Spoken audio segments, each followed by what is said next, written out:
Good morning all of you. आज हम लोग कुछ इम्पोर्टेंट पॉइंट डिस्कस करेंगे अर्थक्वेक इंजीनियरिंग से, और बहुत सारे पॉइंट्स वन बाय वन करके देखेंगे कि कौन कौन सी चीज़ें एग्ज़ाम में आ रही हैं और उसके रिलेटेड जो प्रॉब्लम्स है उसको हम कैसे सॉल्व करेंगे। तो हम आज आपको एकदम बेसिक से बताएंगे। सबसे पहले हम समझते हैं स्टैटिक इक्विलिब्रियम, ठीक है ना। Static means stationary. These two condition are satisfy for static equilibrium. Statics का मतलब क्या होता है? टोटली जो चीज़ एकदम स्थिर है, स्टेशनरी कंडीशंस में है, ठीक है। तो सबसे पहले translational and rotational velocity are zero. Statics के लिए सबसे पहला जो कंडीशंस है वो translational and rotational velocity are zero, यानी कि किसी भी ऑब्जेक्ट पर जो है कोई फोर्स, नेट फोर्स जो है वो काम नहीं कर रहा होगा, ठीक है ना। अब है ट्रांसलेशनल वेलोसिटी का मतलब क्या होता है? बहुत से लोग ये भी नहीं जानते हैं कि ट्रांसलेशनल वेलोसिटी क्या है। तो मीन्स वेलोसिटी अलोंग सम एक्सिस, किसी पर्टिकुलर एक्सिस के अलोंग जो है अगर कुछ वेलोसिटी है तो वहाँ पे हम बात करते हैं, जैसे एक्स एक्सिस के अलोंग कोई गाड़ी मूव कर रही है, किसी पर्टिकुलर डायरेक्शन की बात हो रही है, ठीक है। और रोटेशनल वेलोसिटी क्या है कि जैसे कोई ऑब्जेक्ट मूव कर रहा है किसी पर्टिकुलर पथ पर, ठीक है। तो translational and rotational velocity are zero means क्या हुआ कि ना ही वो ऑब्जेक्ट किसी पर्टिकुलर एक्सिस के अलॉन्ग मूव कर रहा है और ना ही वहाँ पर किसी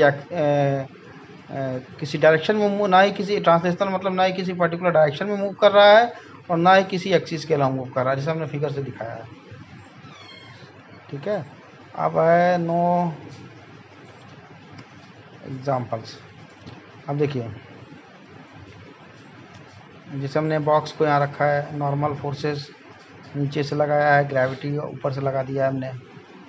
स्टैटिक इक्विलिब्रियम में देखिए दो ही चीज़ें हैं, नॉर्मल फोर्सेस एंड ग्रेविटी, ठीक है। अब आता है डायनामिक इक्विलिब्रियम क्या है?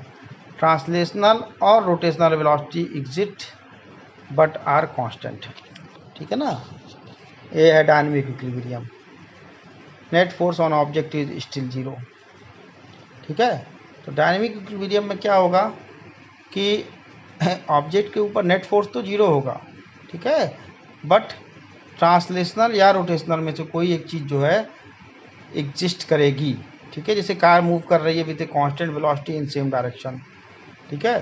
तो पर्टिकुलर डायरेक्शन में जो है वो मूव कर रही है, जैसे 100 मीटर पर सेकंड की जो भी स्पीड हो, स्पीड वेरी कर सकती है, ठीक है, लेकिन पर्टिकुलर डायरेक्शन में, same direction, sorry, speed very नहीं करेगी, जैसे उसकी जो वेलोसिटी है वो कांस्टेंट रहेगी और किसी एक डायरेक्शन को फॉलो करेगी, ठीक है। ये नहीं कि डायरेक्शन चेंज हो रही है।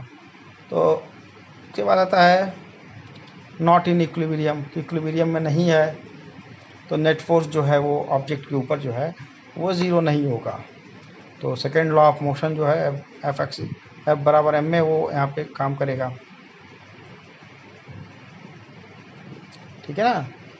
और इसमें क्या है, जो नॉट इन इक्विलिब्रियम की केस कंडीशंस आती है उसमें हम ये कहते हैं कि वेलोसिटी चेंज होती रहेगी, ठीक है ना, हमेशा वेलोसिटी जो है चेंज होगी। अब चलिए, ये तो हो गया बेसिक चीज़ें। इनर्शिया फोर्स क्या है, ठीक है। तो इनर्शिया फोर्स को समझने के लिए समझिए सबसे पहले कि एक प्रकार का इमेजिनरी फोर्स है, ठीक है, और it is numerically equal to the accelerating force in magnitude and opposite direction, ठीक है। तो ये जो है एक प्रकार का इमेजिनरी फोर्स है, ठीक है, और अप्लाइड फोर्स के हमेशा ही अपोजिट डायरेक्शन में काम करता है, ठीक है। तो अब हम नेक्स्ट बात करते हैं रेस्टोरिंग फोर्स क्या है। रेस्टोरिंग फोर्स जो है वो हम रेगुलरली यूज़ करेंगे, क्योंकि इसमें अगर हम बात करते हैं क्या अर्थक्वेक इंजीनियरिंग में, तो इसका बड़ा एप्लीकेशन है रेस्टोरिंग फोर्स का। तो देखिए हमने लिखा है when a deforming force is applied on a body an internal force is developed which tends to bring the body back to its original configurations, ठीक है। तो जैसे हमने यहाँ पे देखिए एग्जांपल से समझाया कैसे, कोई हमने स्केल ले लिया, ठीक है, और उस पर जो है उस बॉडी के ऊपर कुछ फोर्स लगा दिया, ठीक है, एंड इंटरनल फोर्स, कोई इंटरनल फोर्स लगाया, ठीक है। जैसे ही जब कुछ फोर्स लगाएंगे हम उस बॉडी के ऊपर, तो क्या होगा, उसका शेप क्या होगा, कुछ चेंज हो जाएगा, ठीक है। फिर क्या होगा कि जो उस ऑब्जेक्ट में जो इंटरनल फोर्स है, उस इंटरनल फोर्स की वजह से जो डिफॉर्म शेप है वो ओरिजिनल कंडीशंस में आने की कोशिश करेगा। ये जो इंटरनल फोर्स है उसी फोर्स को हम बोलते हैं रेस्टोरिंग फोर्स, ठीक है। कोई स्केल ले लीजिए, आप उसको बेंड करिए, वो क्या करेगा, ओरिजिनल फोर्स कंडीशंस में आने की कोशिश करेगा। That's a called restoring force. Spring में भी यही होता है, स्प्रिंग दब जाती है, फिर उसके अंदर जो रेस्टोरिंग फोर्स होता है उसकी वजह से वो ओरिजिनल कंडीशंस में आने की कोशिश करती है, ठीक है। अच्छा, रेस्टोरिंग फोर्स को जो हम वो डिनोट करते हैं, जैसे के is the stiffness of that material. अगर के उस मटेरियल का स्टिफनेस है, कुछ भी बिल्डिंग का स्टिफनेस अलग होगा, स्केल का समथिंग कुछ अलग होगा, अलग अलग मटेरियल का अलग अलग स्टिफनेस होता है, और उसके हिसाब से के times x, x is the displacement, कितना उसमें डिस्प्लेसमेंट हुआ है, के इंटू एक्स। चलिए अब समझते हैं सबसे इम्पॉर्टेंट टॉपिक। ये तो अभी बेसिक अभी हम आपको बता रहे थे, लेकिन बहुत ज़रूरी था, इसके बिना आप नहीं समझ पाएंगे, ठीक है। तो मॉडलिंग ऑफ स्ट्रक्चर क्या है, ठीक है। तो मॉडलिंग ऑफ स्ट्रक्चर समझने के लिए हम क्या आपको दो तीन तरीके से डिफरेंट वे से आपको इसको एक्सप्लेन करेंगे।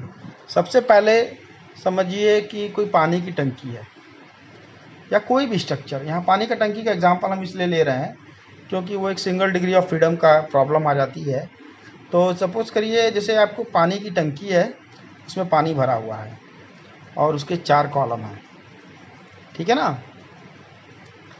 तो उसके 4 कॉलम जो है एक एक कॉलम की स्प्रिंग की तरह काम करेंगे, ठीक है ना। चारों कॉलम या 4 हों या 6 हों, जो भी कॉलम हो, वो सब एक स्प्रिंग की तरह काम करते हैं, हाँ, जो ग्राउंड के साथ अटैच होते हैं। और जो टंकी है उसके अंदर जो पानी है उसको हम मास m, जो पूरे स्ट्रक्चर को, मतलब जो ऊपर वाला पार्ट होता है उसको हम मास m कंसीडर कर लेते हैं। तो अब उसको हमको एनालाइज करना है, तो वो जो ग्राउंड पे अवेलेबल है वो हमारा हो गया रियल स्ट्रक्चर, ठीक है। और उसको हम इक्वेशंस के फॉर्म में, जैसे फ्री बॉडी डायग्राम उसका बनाएंगे, उसको हम बोलेंगे मैकेनिकल मॉडल, ठीक है। और फिर जब उसके लिए इक्वेशन लिखेंगे, वो अभी हम आपको नीचे इसी पार्ट में आगे समझाएंगे कि कैसे कैसे हो रहा है वो पर सारा। उसको उसके लिए जब इक्वेशन लिखते हैं तो उसको हम बोलते हैं मैथमेटिकल मॉडल, ठीक है। तो देखिए यहाँ पे हमने एक रियल स्ट्रक्चर लिया है। इस रियल स्ट्रक्चर में जैसे हमने एक बोट दिखाया है, ध्यान दीजिएगा, एक बोट को एक कैंटिलीवर बीम के ऊपर हमने रख दिया है, ठीक है ना। तो ये हमारा हो गया रियल स्ट्रक्चर जो ग्राउंड पर हमारे पास अवेलेबल है।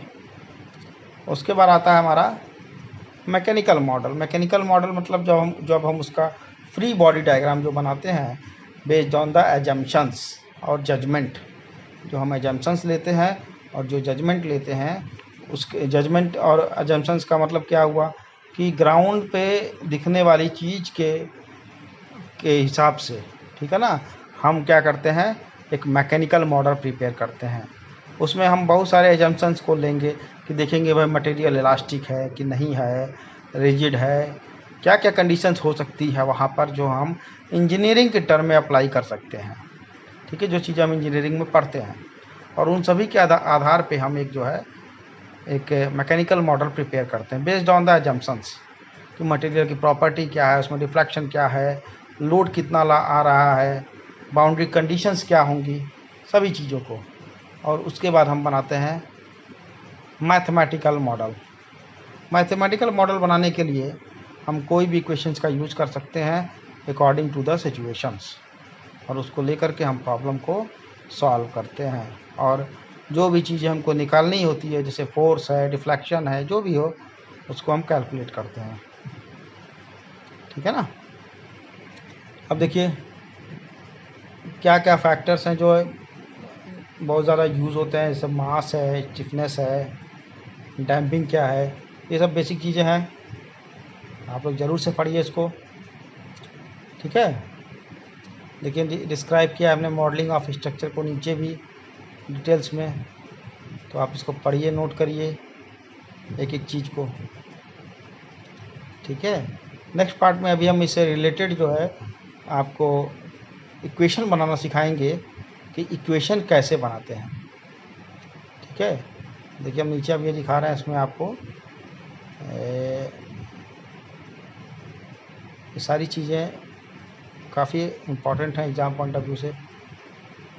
अब देखिए नेक्स्ट पार्ट में हम मॉडलिंग ऑफ मास और लम्प्ड मास सिस्टम क्या होता है, मॉडलिंग ऑफ मास क्या है और इक्वेशन ऑफ मोशन क्या है, उसको समझेंगे।